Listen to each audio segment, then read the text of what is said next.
Did you know anything? Were you like, this is what's going to happen, or you just showed up and they said, okay, it's going to be we're going to do an orgy gangbang, and you could have been like, what the hell? You know what I mean? Like, what were you expecting when you walked in? Did you know, what was it? Was it just going to be a one-on-one? Was it going to be like, did you know all that stuff going into it?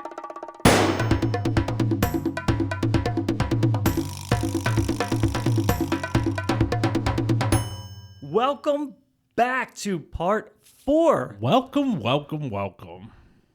It's Inappropriate, and I'm Jim. And I'm Steve. And I think this interview is perfect for the Inappropriate podcast because we're getting into the nitty-gritty now. Yes, I think, I'm speechless with how excited I am to get back into this. I think I'm just going to turn my mic off and let Micha talk at this point. So I'm going to sit back. Because my picture had caught his attention. And his name was Steven. Steven Gruby invited me to attend the T Awards, which happen in Hollywood every March. You can go to groovygirls.com or just go Google Gruby. But Gruby is basically the flagship production studio for all things trans erotica. It's basically, Stephen hates to be compared to Larry Flint, but he's basically the Larry. Gruby was started in 1996. We're going to be going up on 30 years this year, or not this year, 26, so 2 years from now it'll be 30 years. And it now encompasses pretty much all of the porn sites. If you're not in alignment with Gruby, you're pretty much you're just kind of out there. For like the entire trans world, you go through him. Pretty much. So he sees a picture of you and he invites you out to LA to go to the T Awards. Is that similar to like the AVNs? It is. It's more specialized. AVN is the entire industry. So the AVN Awards encompasses, best scene producer for everything. And the AVN is also they exclude trans performers, even though they'll give nominees. They'll give nominations. They don't really do a lot of promoting. AVN is kind of shits on trans performers. You get a nomination, but you get no like publicity time, whereas the other models will get interviews and even spreads in magazines and shit like that. So AVN's kind of cruel. Were you doing any porn at this point? I mean, you said he saw a picture of you, but were you doing any adult entertainment at that time? I was just doing still photos. So he was scouting me basically. He was coming to me as being a prospective model. Jesus, I'm like Joe Biden. Yeah, come on, man. Sorry, man. I love you, but he was looking to see if there was any potential model in me, and he grew me basically. So having grown up Gruby, I was 10 months into my hormone treatment at that time. So I was way early as far as being ripe. So I've basically been on the Gruby vine since I was a little girl. When you start taking the hormones, how soon do you see, and what are the first things that you notice changing? So it takes about 6 months for anything to start happening. And then in between 6 and 18, all hell breaks loose. You might start seeing, your nipples might start getting sore. They might start swelling a tiny little bit, but they're not like growing like full size. But the psychological effects, that is what is happening. Okay. Picture your life as a bowl of spaghetti noodles, right? And you throw them all against the wall, the whole damn bowl, all at once. So that's what you start over with, whatever sticks. I'll be damned, but 2 of the things that stuck were the snow and the fish. Just for lack of interest? Being too much of a manly thing to do. I never thought that, after transition, the power that my pictures would have when I pose with a big tuna or something like that. It's a huge selling point. Uh-huh. So I wind up getting, I've kind of built my whole brand around the fishing thing, especially because I've been doing a bunch of offshore fishing. Now that things are the way they are, I've been able to like go to Alaska and go out down to San Diego for these tuna, and Alaska for halibut. So some of the pictures that I've come off with have been, lifetime, life dream type pictures. I never saw that coming, So then you were doing still photos, and then does he introduce you to, like, you should be in movies? That's how it started. I got picked up by Pure TS, which is based out of Vegas. Mm-hmm. And my DVD cover is Horny Trans Cougars 2. So yeah, check it out. The sequel. That's awesome. It's cool. It's my DVD cover. So that was your first live shoot? Yeah. That's my main big one. After that, I started producing. I've been in a bunch of shoots, but they were all pretty much in house. Like I've had my own photographer, and I've got my own studio.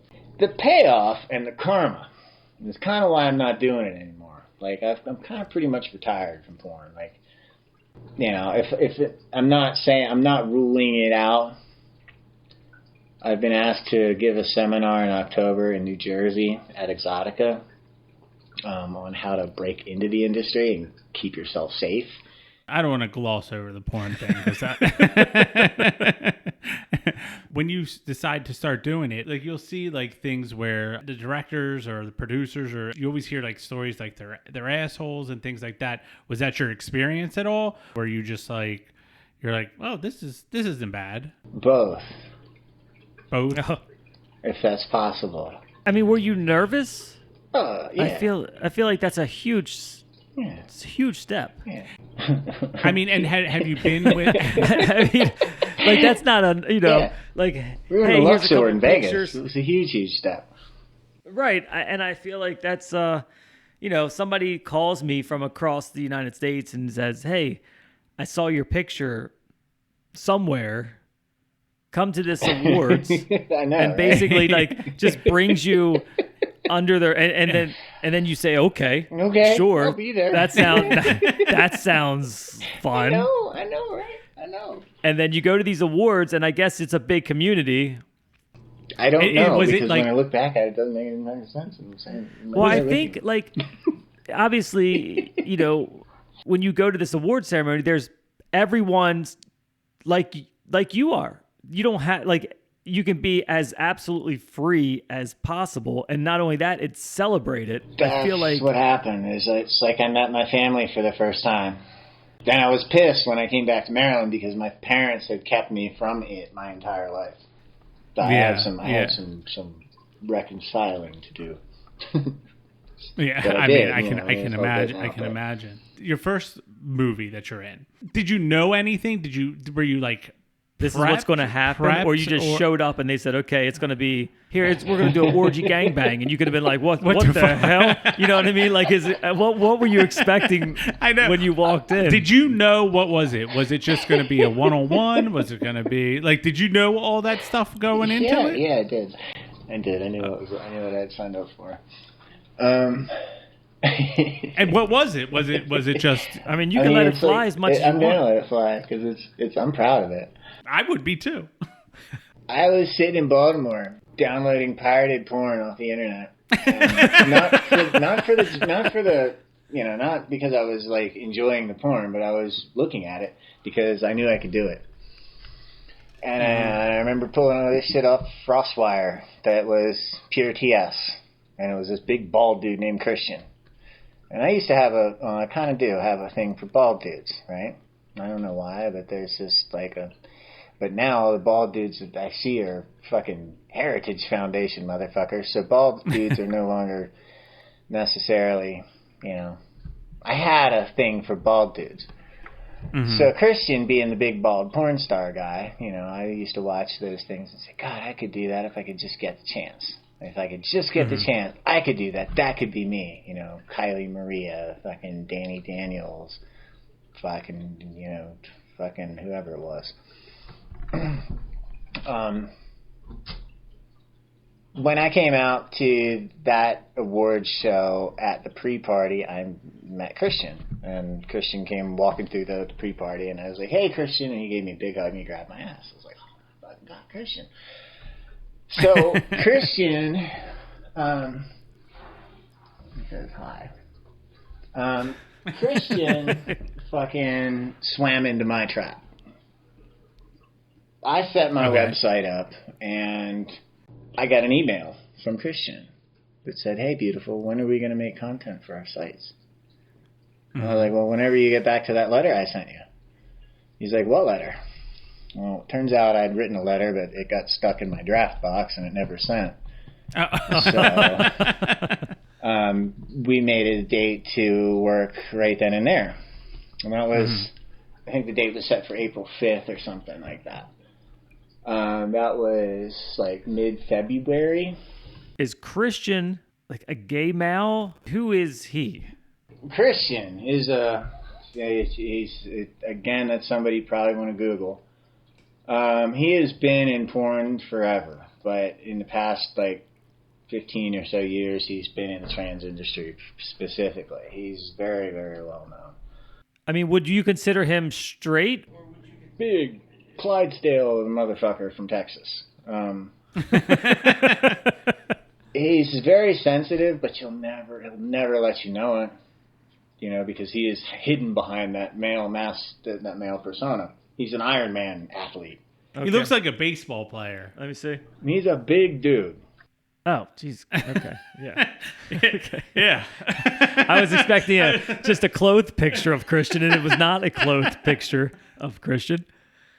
Yeah, Horny Trans Cougars too, if you want to see the DVD cover. So he's like the big dick on campus when he walks in the award show. Like, but he has a bad reputation. He is the asshole.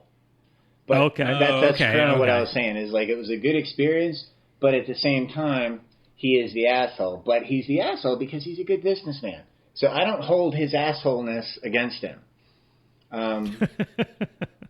The way that those shoots work is like, you do photos and then you do the video. But the video matches the photos.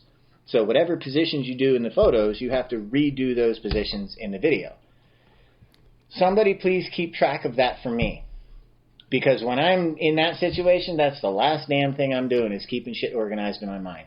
Yeah. I forgot where we were, what we were doing. So just make sure you got me, or put it on a fucking dry erase board so I can see it. I kept kind of forgetting what's next. My fucking brains are on the floor, man. What are you doing? So he got a little frustrated and went over to the door and started shadow boxing, like he was gonna. And I remember saying to him, I was like, "What are you doing?" I was like, "Look like you're getting ready to get in the ring with somebody." I was like, "You better get over here." I said something like, "You better get back over here and fuck me, or I'm gonna fuck you." And that snapped him. That put him right back into fucking Q, and then he came back over and he started to work again. So before I worked with him, I looked at all of his work, and I was like, all right, this guy has an ego the size of Nebraska. So I can't go through it. I either go under it or around it, because I can't go over it either. So that would be ladylike. So I did a little bit of both by going through it, a little bit around it, a little bit under it, by interacting with him and kind of meeting him on his own terms. And after the shoot was over, everything was good, and we kind of parted on as equals. He has since been accused of a bunch of shit that he doesn't really show up at that award show anymore. Oh, okay. So he definitely has a bad reputation, and there's a lot of girls that talk a lot of shit about him. A couple of years ago, there was a big blow up at the award show because the MC girl got up on the microphone and she was tanked, and she was like, "How many of y'all had your first shoot with Christian XXX?" And I was on my way to the bathroom, so by the time fucking Domino starts going off about this, she's like, I was pissing, and I was sitting on the toilet peeing, and she's like, "Christian XXX is a horrible human being." And I was thinking, Jesus fucking Murphy, girl, did you just say that? You're in fucking Hollywood on a stage. You can't go saying shit like that. Anyway, it turned into a big brouhaha, and so a couple girls got up and were up on the stage yelling at the MC, because some girls love Christian, other girls don't love Christian. It's very divided. I have no problem with Christian. But, he's an icon. I have no idea how the porn industry works. I attended this event called T-Con, right, which was a one and only event, and I was sitting next to Trixie Von Teese on my right, and I had Aubrey Kate on my left. Mm-hmm. We were all brand spanking new. Okay. Any one of us could have been the one. My surgery, I just had my facial surgery. Mm-hmm. It is 8 years late. Hopkins dropped the ball. Oh, I see what you're saying. Happened. So my face should have been taken care of 8 years ago, and I'm still numb. My whole chin is still numb. Really? So it's that fresh of a surgery. It's only 2 months old. Mm-hmm. So wow. I missed my window to be the one. So we're going to stop it right here, and we have a few more coming up. I appreciate you guys hanging out, and if you are interested in what's going on here, if you're a real one. Yeah. and if you're enjoying this, let us know. Let us know on Facebook, Instagram. And if you don't, just text Steve directly at 2 a.m. Just blow up his phone. Yeah, just message me on Facebook. All right, guys, thank you very much for hanging out with us again. And if you're enjoying the content, we won't hate you if you share it. Yeah. And if not, keep it to yourself. That's fine too. Come back for part 5 in just a couple days. And just a couple. Just a couple days. I'm Jim. I'm Steve. See you next time. Bye. I have a dream, that's all I need. I'll make it happen with some work and belief. Know what I want, so I'll take it on. I'll make mistakes, but mistakes make you strong. Let's break it down for a